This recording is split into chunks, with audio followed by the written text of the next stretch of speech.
What's up, everybody? Welcome to episode number 361 of the Embodied Podcast. I am your host, Elizabeth D'Alto. We have a solo episode here today. And at the time I'm recording this, I recently passed through my birthday portal, which some of you have heard me talk about the birthday portal before. It's typically like the month or so, give or take a week or two, leading up to your birthday. I like to treat this time really consciously and do a life inventory, a life review, look at my life and see, what's going on, how has it been going, what do I want to let go of, what I want to call in, what do I need to forgive, um, all these types of things. So, what are my wild dreams? What are my desires for the new year that's coming up in my life? what, what self-sabotage am I still engaging in? What patterns, what habits need to go? What needs to come? And, this year my birthday portal was painted by my recent move to Miami. So it was just transitions on transitions on transitions. So it was a deep one. And when I was thinking about, what to share in today's episode, something that came up for me was last year, I wrote this post on my birthday. It was 37 notes to myself from myself. And I was like, let's go back and look at these notes and let's see where I'm at on these things like a year later and after, another pandemic year, just so many freaking weird, interesting things going on. So this episode is meant to be one of those episodes where there will be like many jewels and many gems. Some will be for you, some might not be for you. Um, we'll see. We'll see what wants to come through. I have no plan other than I'm going to go down this list and review or reflect on all the things. So let's dive into this list. Number one on the list last year was love is always worth it. Sex is not. Your body knows what is what. I still wholeheartedly agree with this. Something that is always so interesting to me and paying attention to my body's desires and cravings for spiritual experiences, sensual experiences, and then, sexual experiences for me tend to stem from the spiritual and the sensual.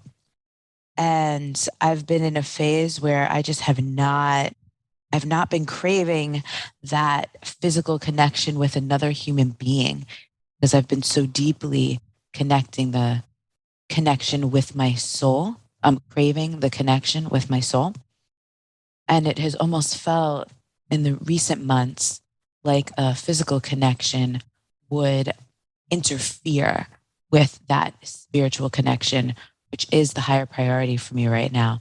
And so it's fascinating because there are certainly phases in my life where it feels like the physical connection or the romantic connection with someone is the pathway to the spiritual connection. And sometimes that's true.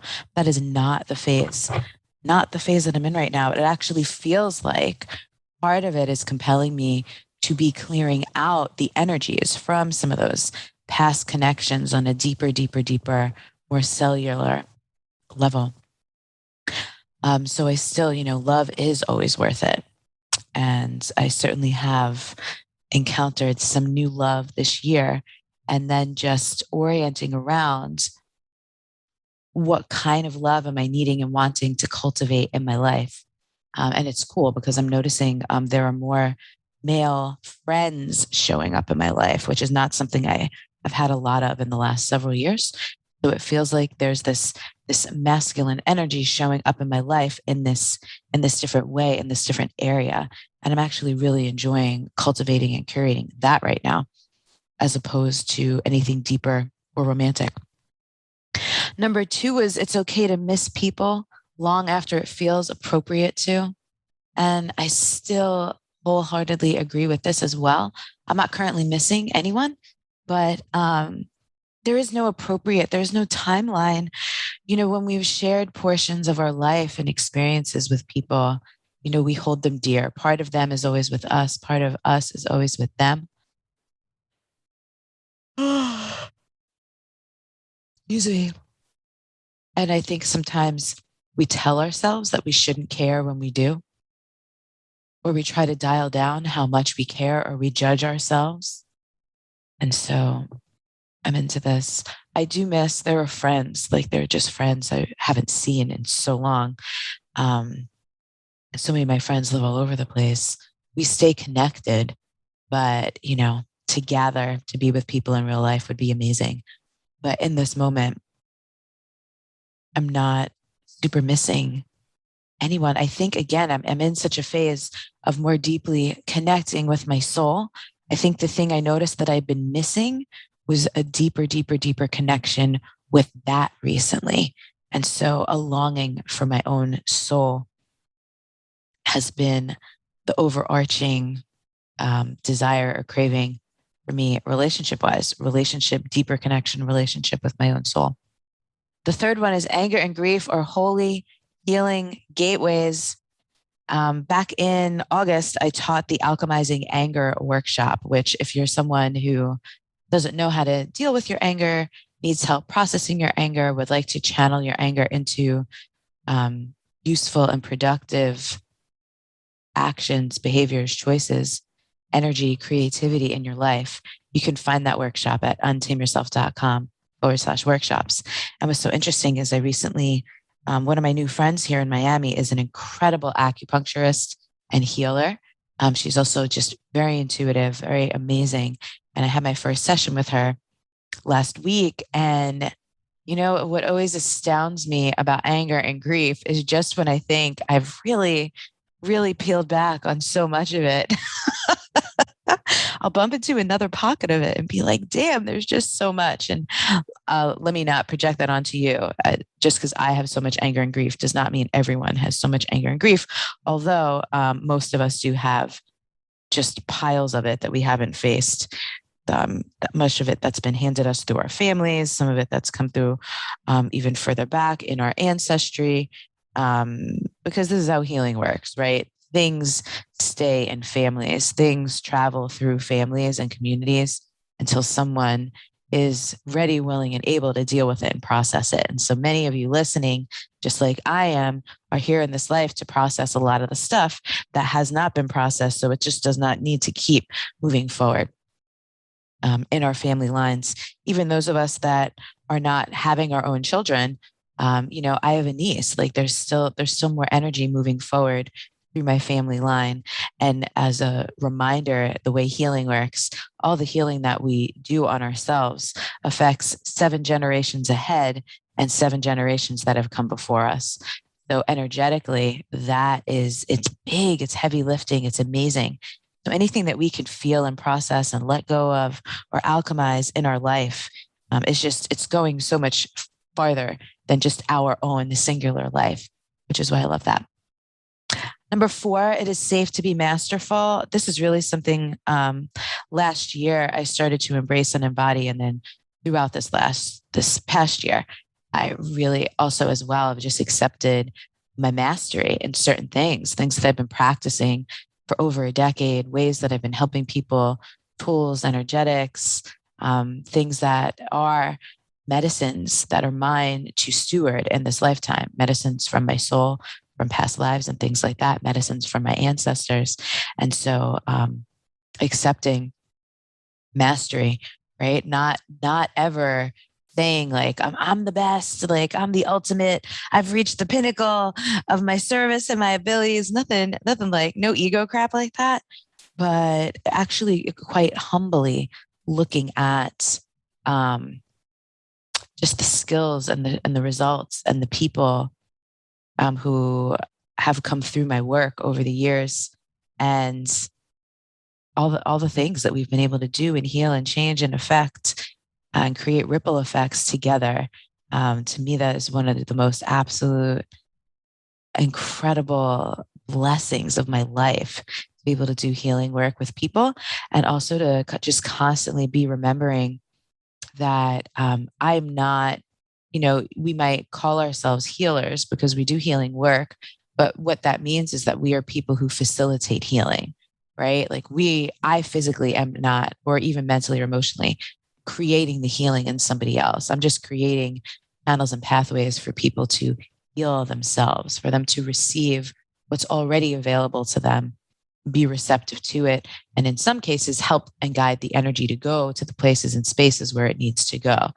So this and that is something. There's several aspects of that in my work and in my life that I am quite masterful at, and just accepting that part of mastery means remaining always as a student and humble and curiosity to learn and grow and receive more of the gifts and more of the medicine and more of the energy that we are here, that we're meant to steward. And just remember always that we are the stewards of the thing. We are not the gift. We are not the giver of the gift. We are simply the instruments.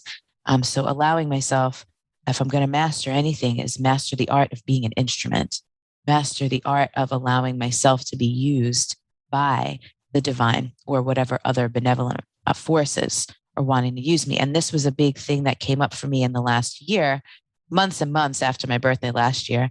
Probably actually, this only came up a few months ago. For many years, I've been saying this prayer: use me, move me, and make me a force for expansion, for love, and for good. And then I would change the words in the prayer here and there. But a couple months ago, I was like, you know what? I don't want to be a force. I am not the force. God, the beloved, all these divine beings of light who work through us, that's the force. I want to be the instrument. I want to be the channel. So I've been reorienting and switching and asking to be the instrument rather than to be a force. And it feels so great. And I feel like that was a step in my mastery, allowing myself and remembering that I don't have to be the force. I am not actually even the force, even if I wanted to be. People might ascribe that to me. I had a new friend recently tell me that I'm a force to be reckoned with.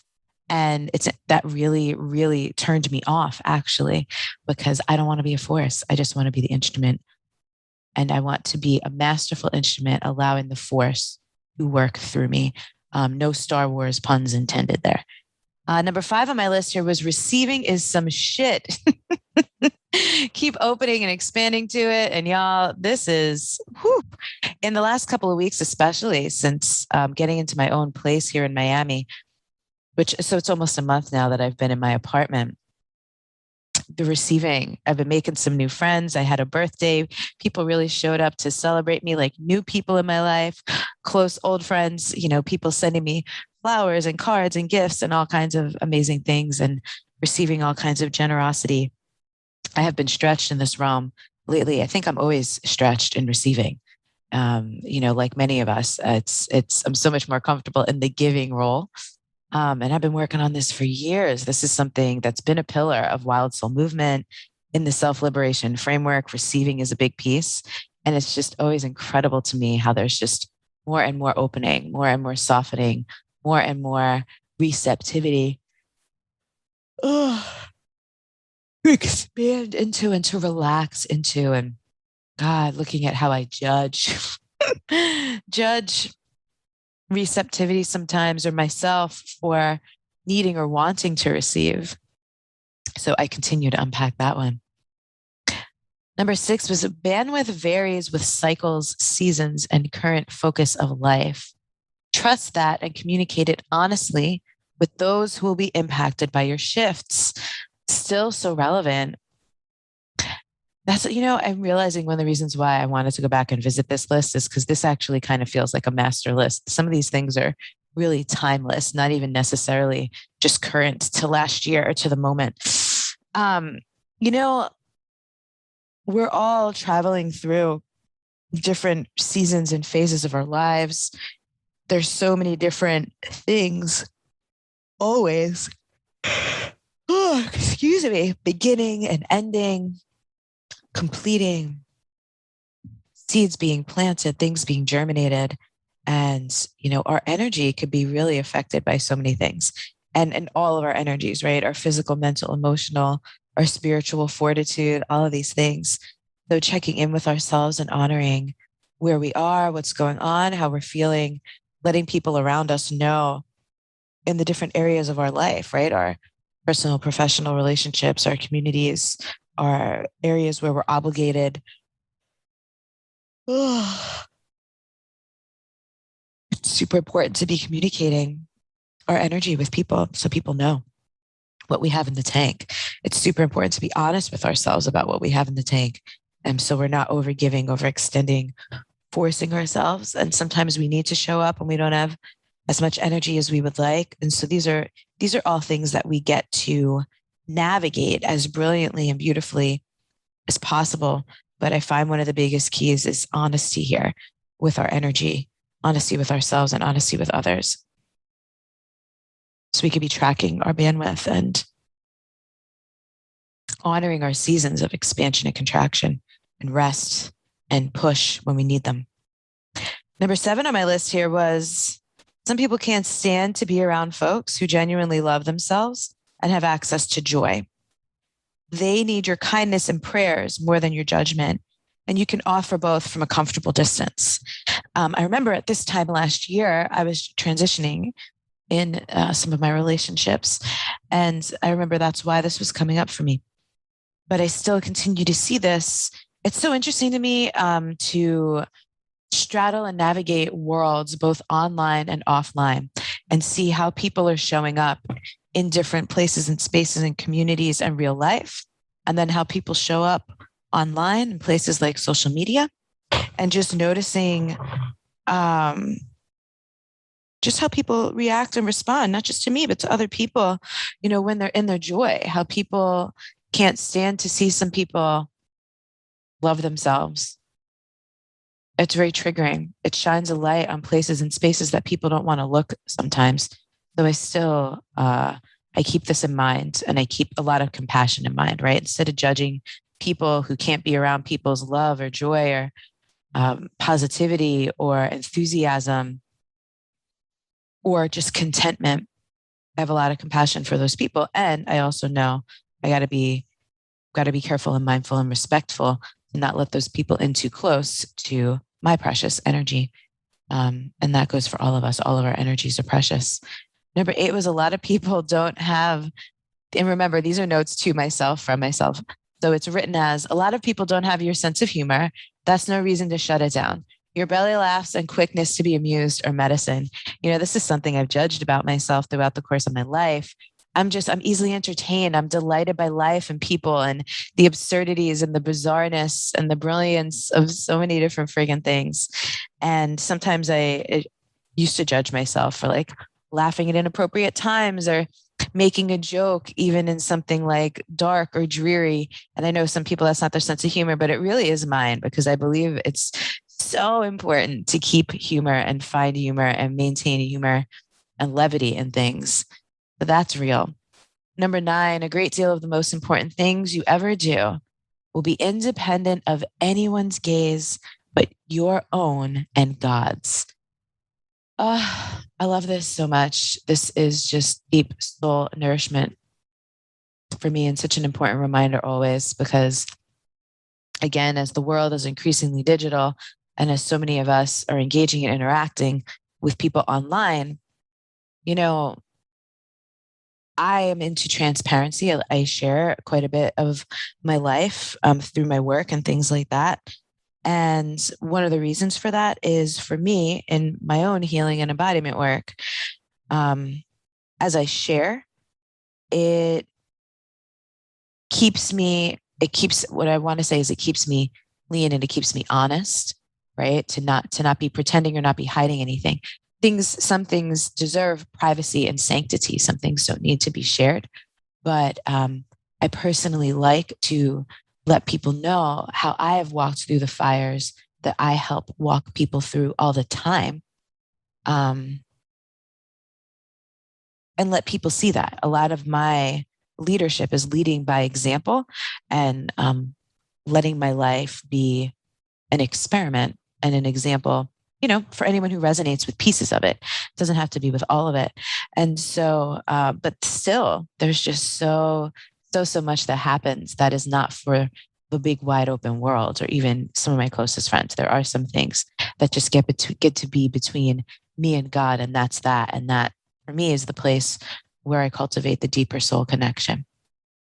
There's such a what's the word I'm looking for?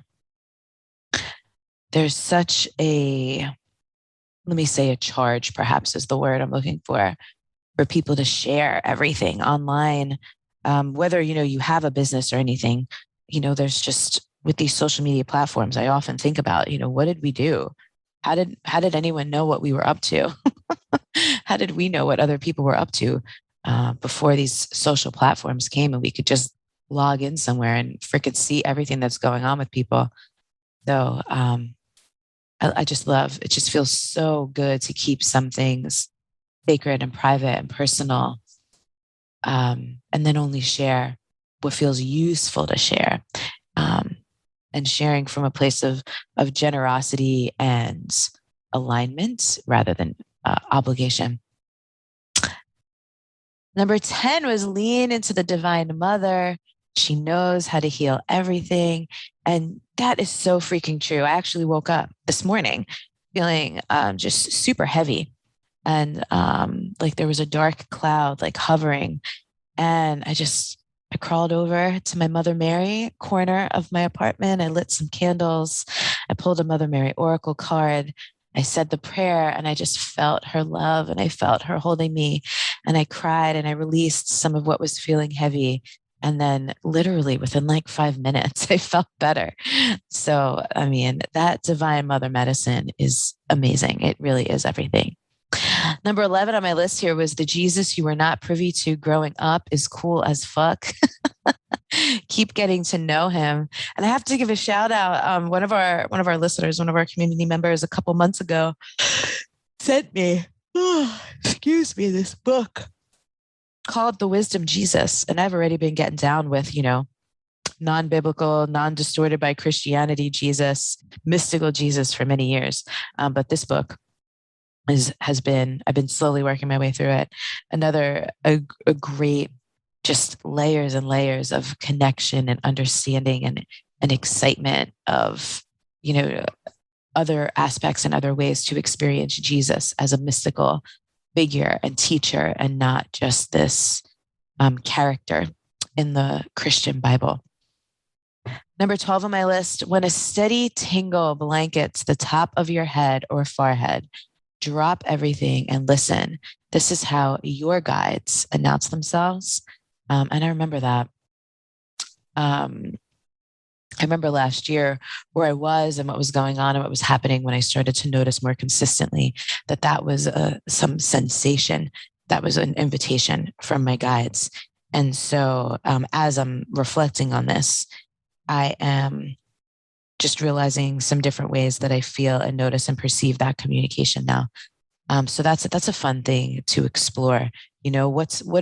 How do your guides, how does your divine support squad or your ancestors, how do the beings that you interact with and relate to and connect to, communicate with, seek guidance from, get protection from, how do they make their presence felt? How do they make their presence felt? There's also this blue light, like a blue dot that I will see sometimes, and sometimes it's green.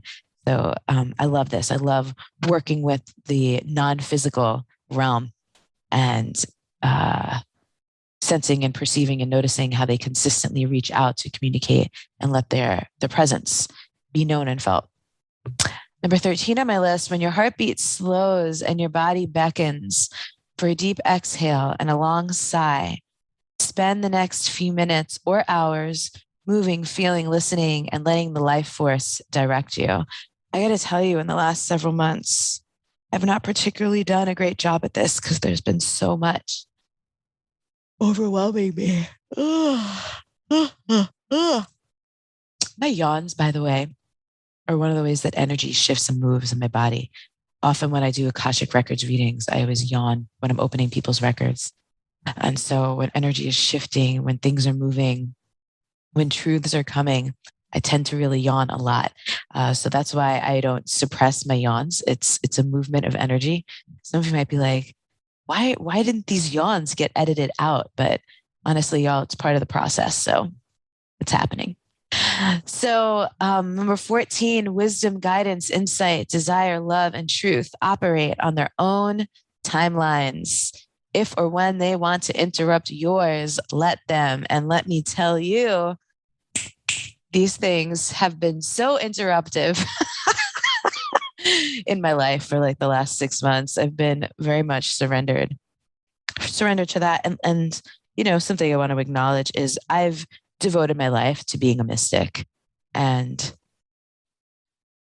one of the bodies of work that I'm really into right now is Carolyn Mace's Entering the Castle, which is about connecting with your soul. And it's about what she calls being mystics without monasteries. So those of us in this lifetime who identify as mystics, and mystic is really anyone who wants to have a direct connection with God and really wants to be an instrument for love and light and grace in the world. Again, you don't have to be a healer. You don't have to have a business. You don't have to do anything like what I do. Or you might, like, you can literally do whatever you want. You could be a person who bags people's groceries. You could be an Uber driver. You could be somebody who works in corporate. I mean, you could be a teacher. You could be all kinds of freaking things. Doctor, nurse, lawyer, even some of these professions that people judge as less spiritual. Like, it literally doesn't matter who you are, what you do, where you live, where you come from, what's been your history. We all have access to the divine. We're all made up of divinity. We all have that within us. And so how we tap into it and how we shine our light and how we surrender to it and how we let it influence our lives was one of the most amazing things in the world to surrender to, if you feel called to that. And so, for me, I put that above everything, which creates wild inconveniences in my life sometimes, because I'm constantly reminded that I can't control shit, nor should I be trying to. But I want to. I want to control things so badly. That's just not how my life works. So that one it's just such a good reminder, and it's a tough muscle to build. Number 15 was treat time as if it is malleable, because it is. I was just actually in that book, Entering the Castle with Carolyn Mace. She was talking about how mystic time is timelessness. And this is something I'm constantly playing with. I'm not going to try to explain it or talk to it or around it even, because it's a thing that I feel. I understand it on like a felt sense that I literally can't even put words to, but time is certainly malleable. Number 16, you are here to remember. Your soul contains much more than your human minds can fathom. What seems new to you is often actually ancient to your soul, which has donned many names and faces. Let what your soul knows come through. This is something I'm constantly practicing. It's been a bit more challenging lately because the things that want to come through are just very counter to what seems logical in the times that we're still living in. So I'm being stretched in this right now. It's like at the bridge between logic, not just logic, but also narratives, like intense narratives in the external world, and what's coming through my soul are not necessarily meeting and matching each other. And so really, again, putting my devotion and my faith in what's coming through my soul, even though it's largely contrary and in opposition to a lot of what I'm seeing in the external world, it feels disorienting, but important. Number 17 on the list was stop apologizing for being all that you are, and not just in words, but those subtle and tricky deeds and actions too. I remember last year, a dear friend of mine had given me this reflection. Oh, yeah, this is a big one. All the ways, even though my work for the last 8 years has been about helping people free their wild souls, freeing and embodying my own wild soul, untaming ourselves, right? Deprogramming, deconditioning, all the stuff that's been put on us without our consent. I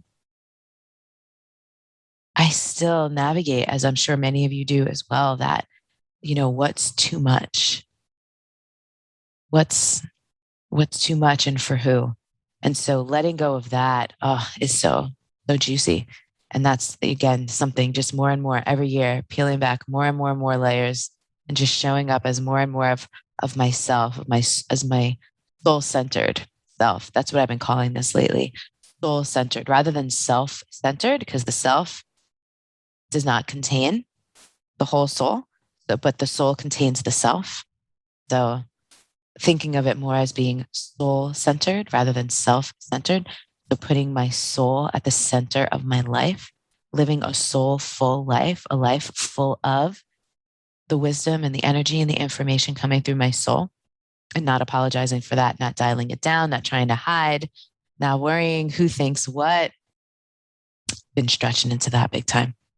Number 18 was men are just as beautiful, delicious, and complex as women. And I had a little note here. This applies to any gender, of course.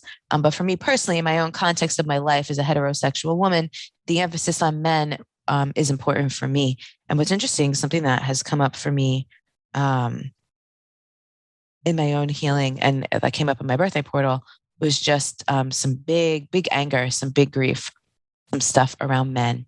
A big blind spot actually a couple weeks ago, which I'm not going to share here right now because I'm really in the thick of working it, but it was so monumental, so great.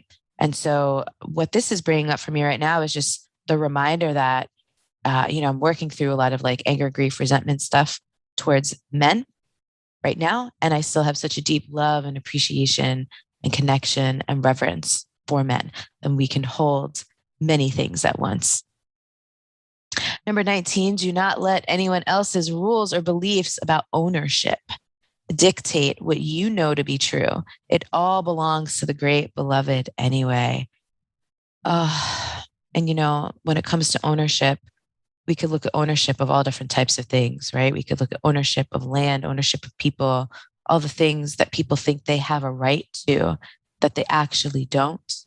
The things that people claim or gatekeep, that they try to keep others out of. This is really where I come from when I look at other people's rules. And again, things that come through my soul that are like beckoning, compelling, and urging me to explore, embrace, and embody, or communicate, or share, or be healed by certain things.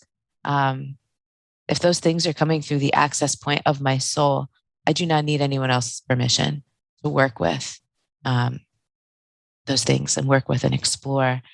But what I don't need to do, right? There's a difference between something that's coming through my soul for me and then looking at and just being really careful and cautious and mindful about the ways that we capitalize on things that are not ours to capitalize on. So keeping this energetically clean and aligned is about honoring the yearnings, the urgings, the cravings, the wisdom of the soul, but making sure that we are not inappropriately then capitalizing on those things that come through. And only it's between you and your soul, what is appropriate and what's inappropriate. But that's a dance. That's a divine dance. Number 20 was emotional eating is a wonderful and appropriate option sometimes. Your body knows. And I was really in the thick of that was one of my pandemic soothing things that really helped me through was some emotional eating. And now I'm in a place where I have moved to feeling so much more nourished and held by the environment. And that was actually a big reason I moved to Miami. I'm like, I need the ocean, I need the sun, I need the heat. I need to be able to be outside in the lushness and the tropical environment. And so that can hold me, so that can nourish me. So I don't have to reach for other things that aren't necessarily super healthy for me in the long run as temporary self-soothing or coping mechanisms and strategies. It's great and super helpful, but in the long term, in terms of my health, not really the best options. Number 21 was sensuality and eroticism are access points to the divine. Use them wisely and consciously. And I love this point because, for all these unseen things that those of us who live, a spiritual or a soulful life, however you want to think about it, describe it or talk about it, if we can't see it, we have to sense it, right? And so how do we use our senses? And then as well, especially those of you who are in the Embodied Living Center know one of the core classes, practices that we have in the Embodied Living Center is erotic body classes where we move sensually. It's not even necessarily dance, though it could be dance, but we move sensually to themed playlists and we access and bring together and integrate parts of ourselves, all the different parts of ourselves. And that's partly what eroticism is that deep, affectionate love for yourself and others, but all parts, right? Bringing it all together, honoring it all as sacred. That's one of my favorite expressions and explorations there. It's so nourishing. Number 22, this one remains a practice, a deep daily practice. You will need to divest from patriarchy, white supremacy, racism, ableism, and capitalism every day. I mean, I don't really have anything to even say about that. It's just the thing that we do day in and day out. Number 23, your deepest learning and understanding comes from listening to other people's stories and lived experiences. And this is one of the blessings, one of my favorite things about doing Akashic Records readings is just getting to be witness to so many different people's paths and journeys and challenges and struggles and triumphs and celebrations and successes and just amazing life stories and life paths. It's just such an incredible reminder constantly about how different we all are and how important it is to honor and acknowledge and keep our eyes open for those differences and not needing people to be the same as us or believe in the same things or practice and do or make the same choices. Number 24, steep yourself in fields of epic and beautiful love whenever possible.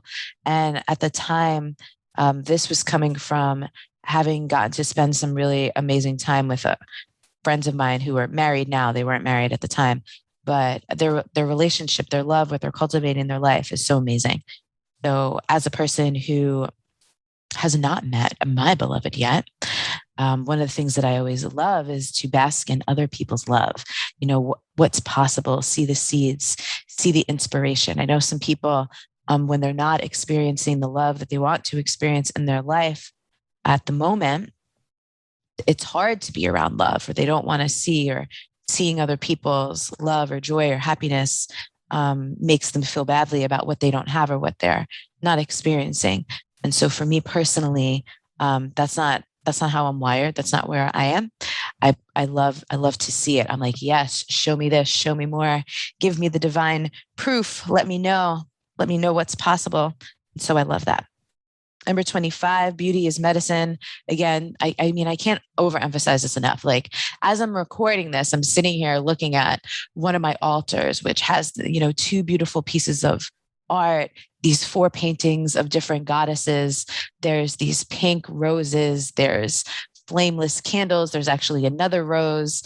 There's crystals. There's candle holders. There's this beautiful incense box I have, and just looking at that and taking in the colors and the beauty and the art, the sensuousness of it all is just, that shit really is medicine. Looking out my window now at the bay at Biscayne Bay where I live in Miami, seeing the sun reflect on the building across the bay. There's immense beauty everywhere in some of the simplest, most incredible ways and things. And it is medicine. It heals, shifts the energy, shifts the mood, shifts the perspective. Number 26, it's okay to love yourself this much and more. I don't know about you all, but as I deepen into self-love more and more and more every year of my life, there's still always this programming that's like, is this arrogant? Is this selfish? Are you being a narcissist? But no, we really just get to love ourselves the way God loves us. I always think about that. If I was to see myself through the eyes of my divine parents, right? Mother, Father, God, what kind of love would I be able to feel? And that's what I try to feel. This just immense love. It's allowed. It is allowed. Number 27. This is forever true. Forgiveness is the balm, BALM, and the bomb, BOMB, always. It just is, y'all. I don't know what to tell you. If you're not down with forgiveness work, I mean, you don't have to be, but it's just the fucking best. It is just releasing ourselves from how we hold on to things or the way the energy of things that have happened or people in our lives that affect us. If we could just shift the energy around that, we can have completely different experiences. And ultimately, that's what forgiveness is about. And so I love, love, love, love, love that practice. And in my birthday portal in the last few weeks, I bumped into some deep, deep stuff that's going to take some committed forgiveness work. So I'm working through that. And it's forgiveness for me is like an old familiar friend at this point. I've been doing forgiveness work for like a decade.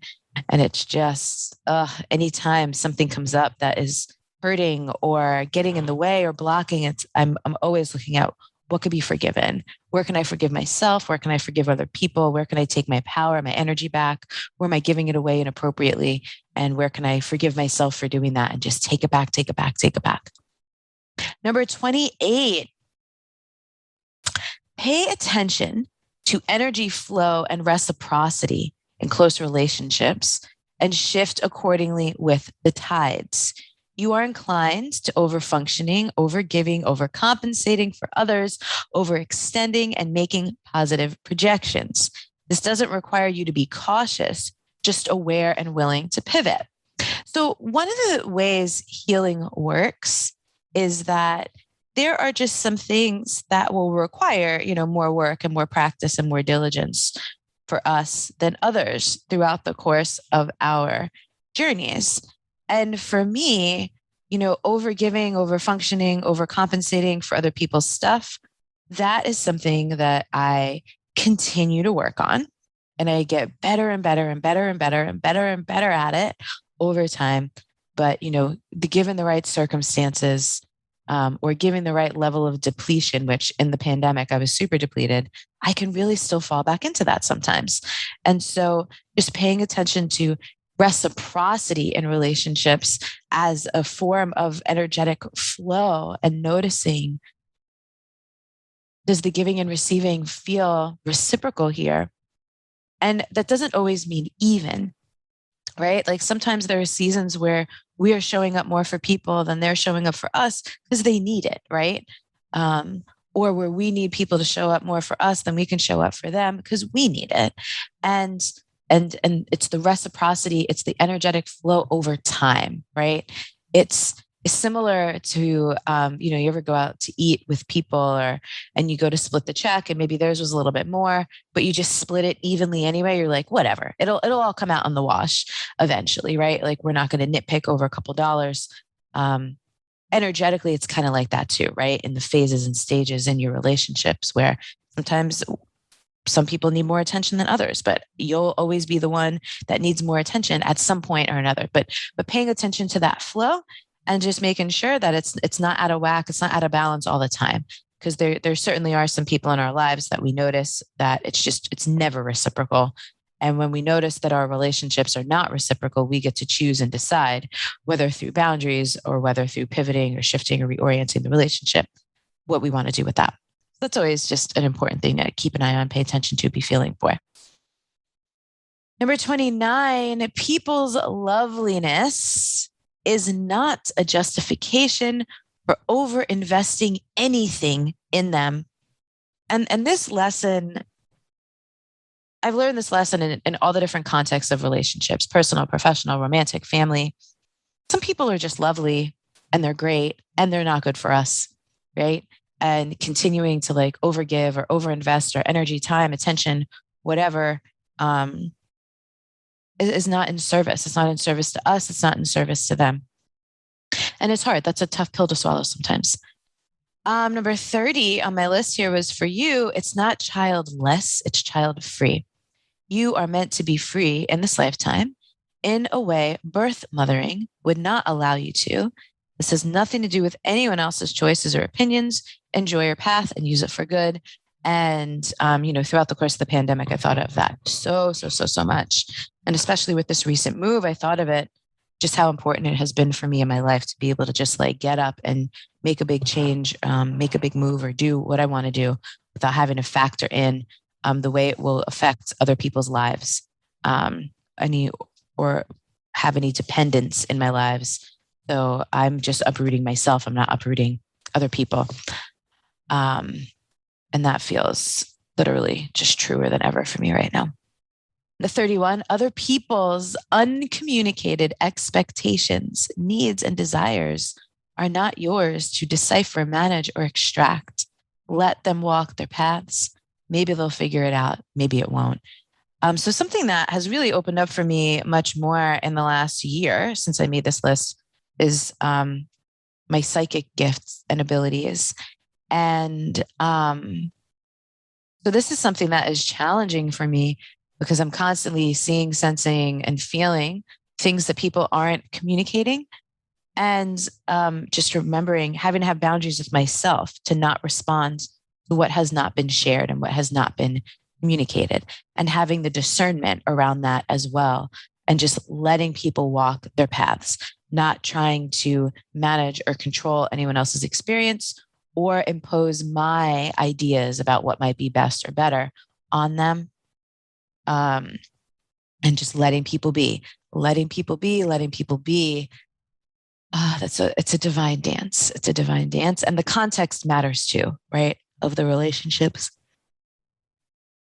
I mean, it's different. It's different when people, for example, are clients or students, and part of the relationship is sharing what you're seeing and sensing and feeling. That's why they hired you. And then it's just different with friends and lovers and family members and other people. Number 32. This is a forever important reminder for me. You are allowed to just not like some people. There's just, I don't like a lot of people. It's funny because like and love are different. I can have love, I can hold love, and I can hold compassion for just about anyone or anything, but I don't have to like it. I don't have to like it. I don't have to force myself to engage with it. I can certainly hold it with love and compassion. I don't have to like it. And that's something I've just really learned to trust. I don't have to analyze it. I don't have to be like, what does this mean about me? When I don't like people, I could just let myself not like people. I certainly don't wish anyone harm. But I used to really judge myself, especially when I didn't like people that other people I liked. I was like, well, they like them. Why don't I? It's like, it literally doesn't matter. Just trust it. If there's information, if that needs to shift, great. But just let yourself not like people or things, you know. You all can laugh at me if you want, but something that I've really come to admit to myself in the last few months is I don't really like dogs. I do not like dogs. I am not a dog person. Sometimes I don't like lying, but sometimes I'll even tell someone that I'm allergic to a dog. So the dog doesn't have to come near me. Because some people just can't fathom that not everyone loves dogs, or not everyone is comfortable with dogs, or not everyone wants to be jumped on or licked, or some of us have really sensitive senses of smell and cannot deal with the smell of dogs. And it's funny because there are some cool, chill dogs that I do like, but for the most part, I'm not a dog person. And I know it's just unfathomable for some people, but I'm not. And so it's funny, like I've allowed myself to just accept that I don't like some people and I don't like 98% of dogs. And if anyone, if anyone has ever been on dating apps, this is why this comes up for me, because so many people have dogs. And so many have people, their pictures on their profile is just like dog, dog, dog, like dog laying in bed with them, dog licking their face. And I'm like, no, no, no. I just don't want any of that. I was seeing someone a couple of years ago who had a dog, and without even asking me, he just like let the dog in the bed, and I was like, "No, we're not doing this." It's just funny to me. I'm really cracking up because I had an experience with this yesterday. Just like the lack of consent of dog owners of like they'll this guy had his dog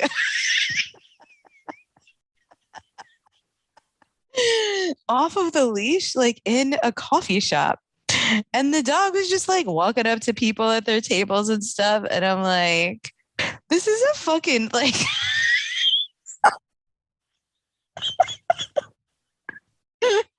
this is a place like people have come here to like drink coffee and eat breakfast, not like interact with your dog without like volunteering. Like I think it's different if you have your dog with you and someone sees it and they're like, oh, can I pet it? Like, yes, because they have volunteered themselves. And I was thinking about it, like, I'm not allergic to dogs, but what if I was? And this dog is just coming up, getting all up in my business around my food. Like, it's just not for me. It's not for me. And it just makes like no logical sense to me how anyone could just assume everyone's going to love their fucking dog. Anyway, I've probably spent more time than necessary on that, but as you can tell, it's a real thing for me. All right, we're coming up home stretch on this list, y'all. Number 33, always look to nature for the lesson. If you've been listening to this podcast for any amount of time, you've heard me, geek out on how nature is just one of the best teachers, right? Nature reminds us that she doesn't do anything fast except destruction or disaster, right? She's the queen of using what she has, not taking more than she needs. There's just always these lessons in nature. Even if we watch animals, if we watch, plants, if we watch flowers, if we look at literally like the cycles and the seasons of life, there's always just such good reminders for our human selves who have the faculty of logic and reason and who are inclined to want to control things or mold things to the way we think they should be. And then nature is just allowing. Nature is the ultimate teacher and reminder for how to like allow and let things run their course and let things be and let things die and let things be born and let things grow and age and heal, all types of stuff. Number 34. It's funny, after I just went off about dogs, here's number 34. The animals you are drawn to are your kin. So obviously not really a dog person, but I love whales and I love dolphins. Big time. There's some birds that I'm really into. Since I got here to Miami, I'm really into these little lizards, these little salamanders that are everywhere. I love them so much. I still haven't figured out how to like play with them. And I don't want to bother them. That's the other thing with me and animals. I'm like, I just don't want to bother them. But yeah, the animals I am drawn to are my kin. Number 35 is a great one. Mind your motherfucking business. Yeah, I'm always working on this. Especially, as a person who sees and senses and feels things that are not always being shared or said, it's sometimes hard to suss out. Sometimes other people's business is up in my business. And I don't want to mind it, but it's minding me. Like I'm always working on that. But something in the last year that I've been really focusing on is just noticing where I allow myself to be distracted constantly. What are my distractions? And really just minding my business keeps me out of the distraction zone. Number 36, you will never be able to repay the people in your life who have supported you the most. Stop trying. It's not about that. And I think this is a universal reminder, right? We don't have to, reciprocity is important, but there's just some things that there's, our appreciation. People want to give to us. People want to help and support us. And in some cases, the reciprocity is simply allowing them to do it.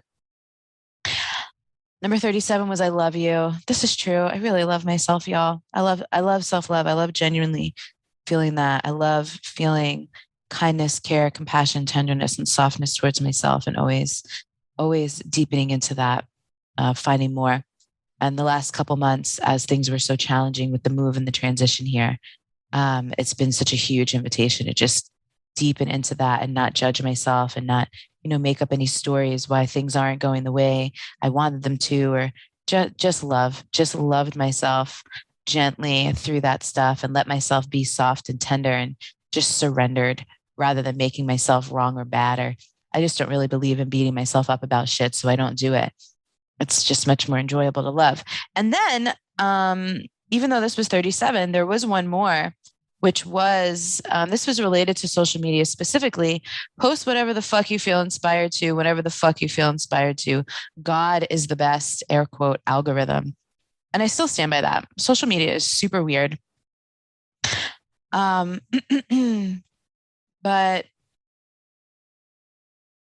in staying committed to being a mystic and honoring my mystical heart and the medicine and all the things that I'm here to do and be and share and steward and surrender to and have faith and trust in and heal around, I just can't be super attached to these strange social platforms that really also try to control our lives. So, anyway, in conclusion, that list that I made last year really was, I'm noticing, kind of like a great universal list to check back in with over time and see how these things are evolving and unfolding in my life, or shifting and changing, or relevant, or maybe not so relevant in the moment, but still relevant in general. So I hope you've enjoyed the reflections, the shares, the laughs, the yawns, the real talk. This is episode number 361. I think there were a couple of things I mentioned, a couple books and stuff like that. So if there was anything, they will be in the show notes at untameyourself.com/361. And as well, I believe this episode goes up on the 27th of September, which means that the updated and upgraded and expanded professional embodiment specialist certification training that essentially I've been working on for the last 5 years is officially open for applications. It doesn't actually start until early 2022, but I wanted to give us all a lot of time to make sure it's a good fit, to feel out who it's for, who it's not for. And so you can find the details and you can apply by going to untameyourself.com/specialist. And I'm really excited. A couple months ago, I've been teaching Wild Soul Movement teacher training for a number of years. And a couple of months ago, I was like, I need to expand this training because there's so many more embodiment tools and energy tools and things like that that I use in my own practice. I use with clients and students and teaching. And I wanted to be able to offer an expanded, a more robust training. So if you want to be a Wild Soul Movement teacher, if you want to be able to use that work with clients privately or in groups or in your programs or teach classes or be on our team and teach in the Embodied Living Center, which is cool. We're starting to have teachers that I've trained come and teach in the Embodied Living Center so we can have more live classes. That's something that's available for that training. We're also giving people training in erotic movement, deeper, more sensual movement that is not the specific Wild Soul Movement modality. Creating playlists, using music, using breath and self-touch and affection and things like this for embodiment practice. And then I'm sharing my frameworks, my self-love framework, my self-liberation framework. And I've just put together this comprehensive training that will be 14 months. And it's 14 months because one of the things that I've noticed as I've run many of these trainings over the years is the onboarding and the offboarding, the like opening up and the closing of the training takes people a little bit of time sometimes. And so I also made that adjustment because, we still don't know what's going on in the world. I know a lot of people are starting to travel and gather, but, people still feel quite differently about that. So, I wanted to give myself space to run live events for people who want to come and be live and do retreats, and also do online openings and closings for people who can't or won't or don't want to travel or whatever. And then, so there's the opening and the closing, the bookend months, and then the intensive, the curriculum, the practice, the work that we're going to be doing together in the training to get people certified, to get people prepared to be embodiment specialists. And I chose the word specialist because that's really what it is. If you want to be able to specialize in embodiment and bring embodiment tools and practices into your work, if you want to deepen your own personal If you want to just be an embodiment specialist in your own life with your own self, a lot of people do these trainings not to use them in their own businesses or practices, but just to deepen their own practice in their own life. So that is perfect if that's what you want to do. Or if you want to be able to bring embodiment tools and practices into your work, no matter what your work is. So again, you can go to untameyourself.com/specialist, and you can see the details of the training. You could apply. And this is not going to be like a huge training cohort. I think at the most we will take 20 people, maybe 25. So it'll be a nice intimate group. I prefer working with intimate groups, especially for trainings, so people can get more individual time and attention and practice and stuff like that. So check that out if you're interested. Thank you so much for listening today. And we will be back next week with another interview. See you later.